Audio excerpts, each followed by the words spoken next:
Good day, I am Indian Cadet Arnel Canastra and my topic is to explain the effects of globalization on governments. So globalization means the speed up of movements and exchanges of human being goods, services, capital, technologies, or cultural practices all over the planet. One of the effects of globalization is that it promotes an increased interactions between different regions and populations around the globe.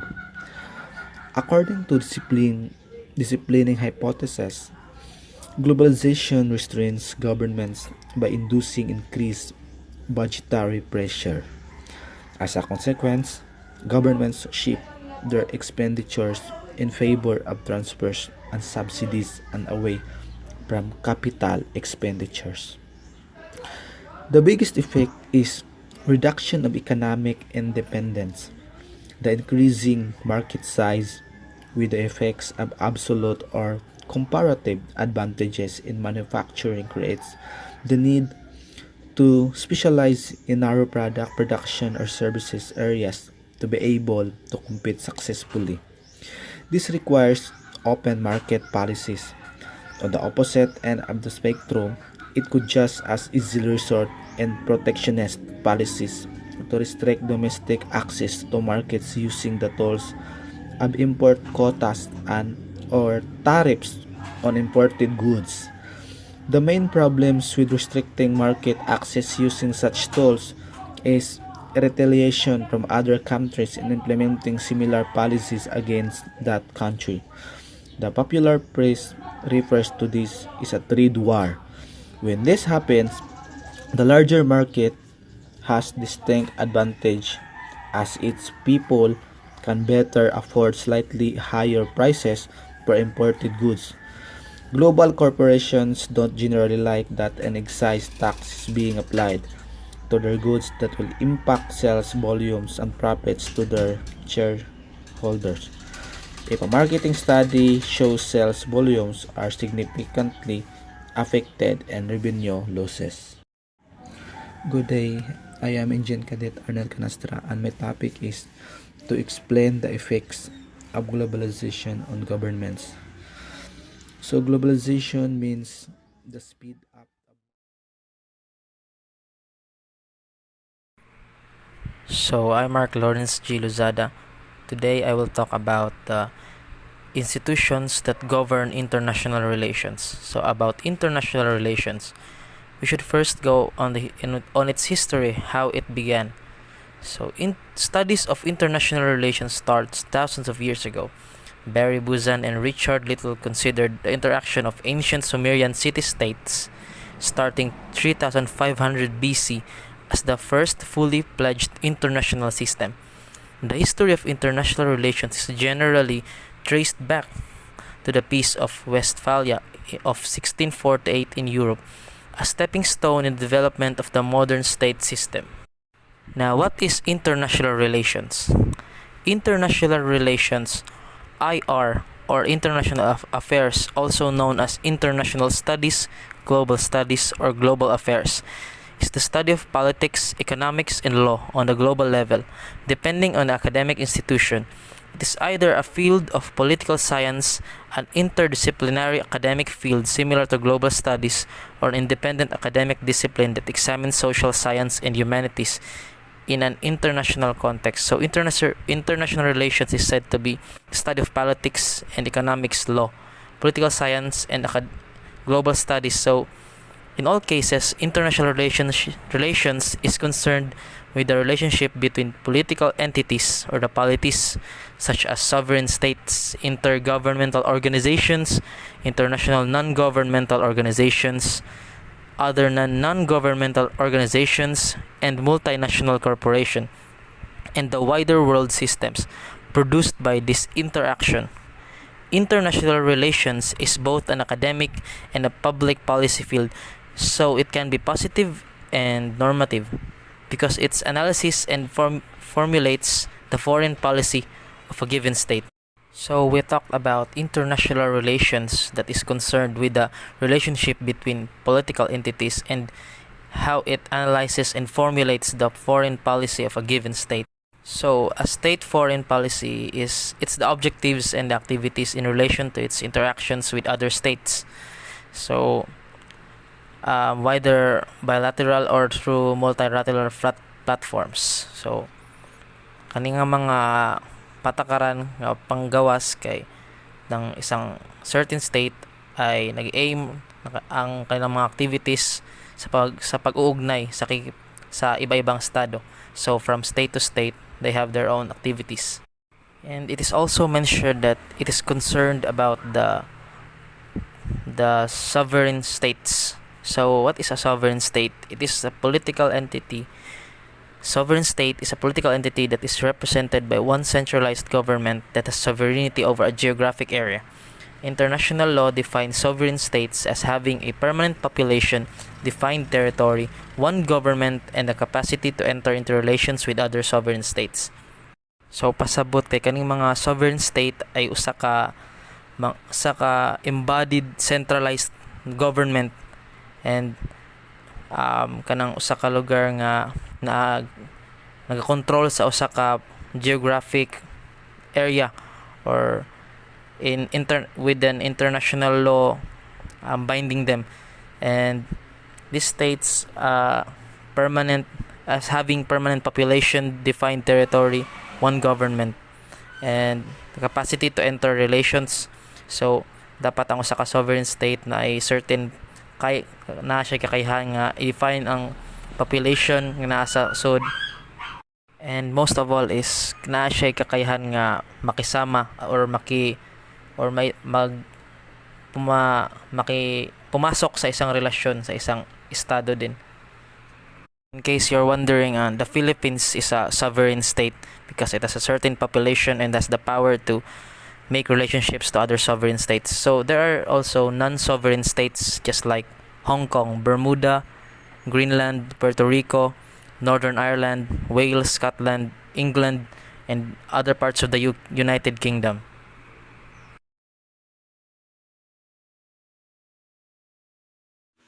Good day, I am Edirect Medel from the Group 3, and I am here to present the topic, differentiate the globalism from internationalism.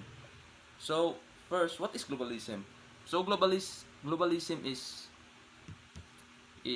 an ideology based on the belief that people, goods, and information ought to be able to cross national borders. And also, globalism is a system dedicated to free trade and free access to markets.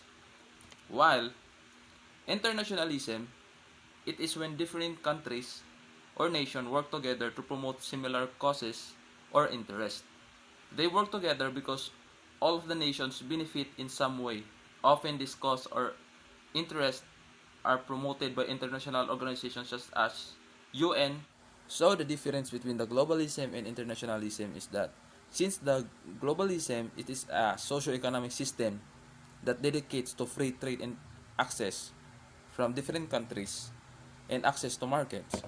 So since nga naman ang globalism, that's why we need internationalism. Why? Because ang internationalism good kay mao na siya ang pakiusa sa tanang country nga mag-work together, magtrabaho sila, mag-trade sila together. It's because they believe that if mag-trade ang lilayang country, maka-benefit sila. So if mo trade kaning country sa pikas country, both country kay maka-benefits. So mao na siya ang internationalism. So in other words, ang globalism mao na siya ang tool nga makasud og gawas ka, mga trade ka, mga free trade ka sa mga countries nga nisud ang globalization. And ang internationalism is mao na siya ang pagkahiusa sa tanang country nga mag-trade sila so that tanang country maka-benefits through aning trading. So that's the difference between globalism and internationalism. Thank you. Internationalism versus globalism. What is internationalism? Internationalism is a political principle which transcends nationalism and advocates a greater political or economic cooperation among nations and its people. What is globalism? Globalism is a group of ideologies that advocate the concept of globalization. It tends to advocate as such policies as increase in immigration, interventionism, and global governance. How do globalism and internationalism differ from each other? Internationalism lays emphasis on solidarity and cooperation among nations while considering the sovereignty of the state. Internationalism also promotes peace and understanding between nations. Globalism, on the other hand, is a transaction around the globe or the whole world. Example of that is the transaction of goods and services. Globalism contributes to the global diffusion of the values of free market capitalism. Identify the roles and functions of the United Nations. The United Nations has become a global actor with a meaningful role to play in the process of globalization. The United Nations has made enormous positive contribution in maintaining international peace and security, promoting cooperation among states and international development. The main function of the United Nations is to preserve international peace and security. The UN also does business with vendors from all over the world and is actively working to increase its sources of supply from developing countries and countries with economies in transition.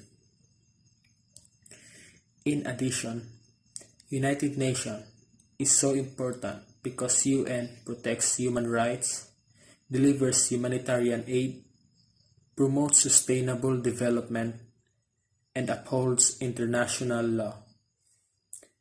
UN plays very important role, but all of this cannot be achieved without effective international cooperation. That's all.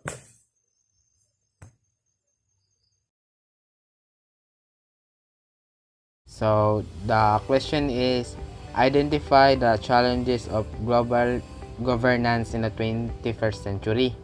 So let's discuss about what is global governance and the purpose or goal of it. Global governance or world governance is a movement towards political cooperation among transnational actors aimed at negotiating responses to problems that affect more than one state or region. So, the goal of global governance is roughly defined to provide global public goods, particularly peace and security, justice and mediation, system for conflict, functioning markets, and unified standards for trade and industry. So, that is global governance and the purpose of it.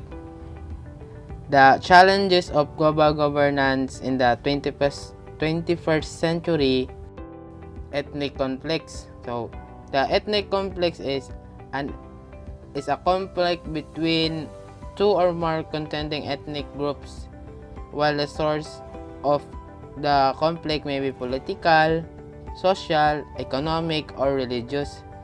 The individuals in conflict must expressly fight for their ethnic groups' position with society. So there is no better understanding.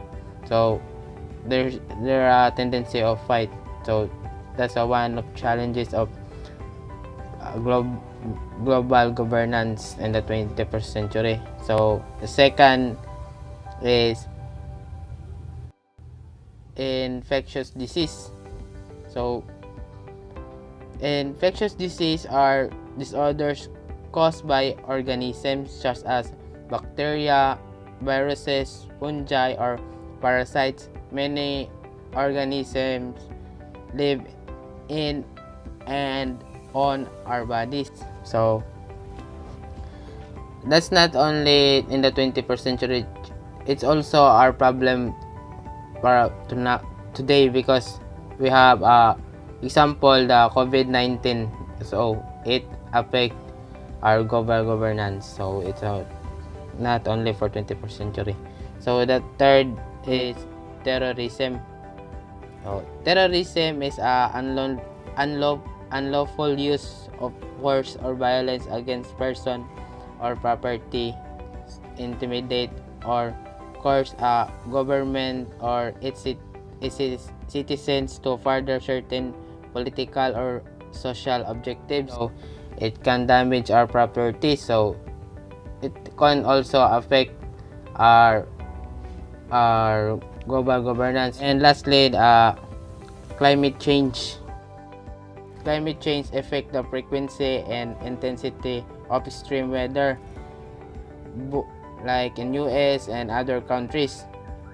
It can damage factories, supply chains operation, and other infrastructure, and disrupt transport.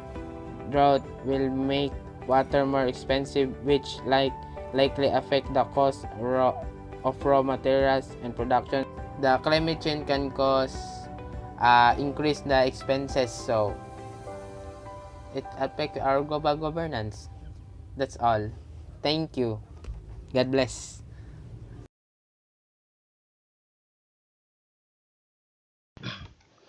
Good day everyone, I'm Clint Joji Cobarde from Group 3. My topic is explain the relevance of the state amid globalization. So the state is a unique political community with its own set of rules and application, and that is more or less detached from other communities. So ano siya kaugalingong political community ug naa sad ni siya structure kani nga state with its own set of rule and practices na gipatuman niini nga state para madungog siya or para mahimo siyang usa ka political community na na na kagalingon nga rules that is more or less separate from other communities kaya kaya mao ni siyang nag-separate kay tungod na siya yung mga structure nga nag-identify nga lahi siya sa ubang community. So there are four elements of the state. First is people, permanent population. They are permanently present in one location which is strengthened by a defined territory. So people mo ni nag-specify sa mo nga namuyo sa usa ka state. Kailangan ni naa sila yung mga sufficient number para ma-manage sa usa ka state na o makapadayon sila pamuyo permanently. So ang second is territory.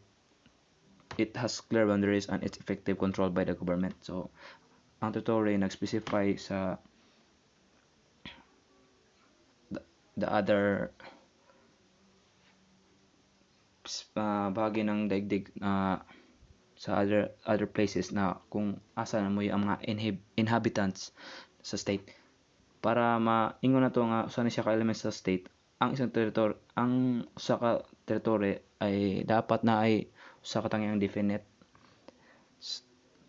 to specify kung saan siya nagsugod kung asa siya matapos kung asa siya ang hangganan sa usa ka state. So third is government. It regulates relation among its own people and with other states. So ang government kay is an agency that conducts the will of the state. We can also look at the government as an institution that serves the good of the state. So fourth is sovereignty. This means that the state is formally constituted sovereign political structure encompassing people, territory, and its institutions on hand and maintaining its autonomy from other states on the other hand. So ang sovereignty kay nag-define sa freedom from external control means that we can assume that a state has sovereignty. It is necessary na no one else dictated to him apart from himself. So by combining the four elements of state, it became possible to have a country like the Philippines. So musod na dire si nation. So since nag-explain ko na sa unsa ang state, atong ikuan sila sa unsa naka-difference nila.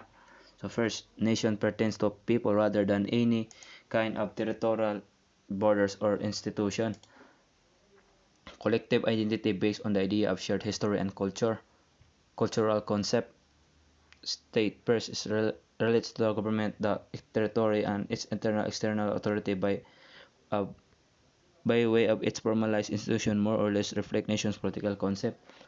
So ayaw ayaw paglibog, always remember that the nation is nag-specify sa cultural concept ug ang state kay nag-specify sa political concept. Mura na lang iyang main difference. So principle of national self-determination. This allow the state to have a certain people with their own collective identity. In turn, they should be allowed to from their own political state. Concept of the nation state. It is a territorial, bounded, surrounded, sovereign institution that governments, individuals share a collective history, identity, and culture.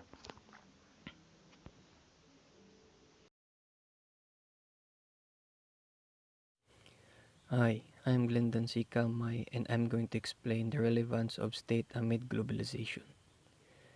The relevance of state amid globalization. If the state refers to a country or nation, then its relevance in geopolitical terms will remain the same for a while. Any change that happens will be gradually and unnoticed. These trade deals are tricky since giant corporations that run everything do have the power to control governments in subtle ways. There are agreements signed by parties that allow corporations to sue governments if their needs aren't met. For example, a contract may be signed by the two sides, the state and company, wherein if the workers of an international company decided to conduct a demonstration or a boycott, that company has the right to sue the host government for billions, which will be paid by the taxpayers by way of government reducing social services. These tactics are unknown to the public and may even refuse to believe it if you told them that. These trade contracts involve more than employee boycotts. They include power failures, failure of logistics like unpaved roads which cause trucking delays, and almost anything that slows down their operation. And since politicians are general crook individuals, they eagerly sign these contracts after a hefty bribe from a company. Politicians then pass laws that are in favor of the companies and not the people. And this is when oligarchy begins. The state and the companies become partners against the people. If the people aren't careful and allow this to go for decades, the country will be left all sucked up and dry by this alliance. So, a state has relevance in the beginning. But as we see, things could be bad if the public isn't aware, which is mostly the case. This is why we see poverty and wars in nations that rich in resources. This is why it is important to elect leaders that clearly cares about the people.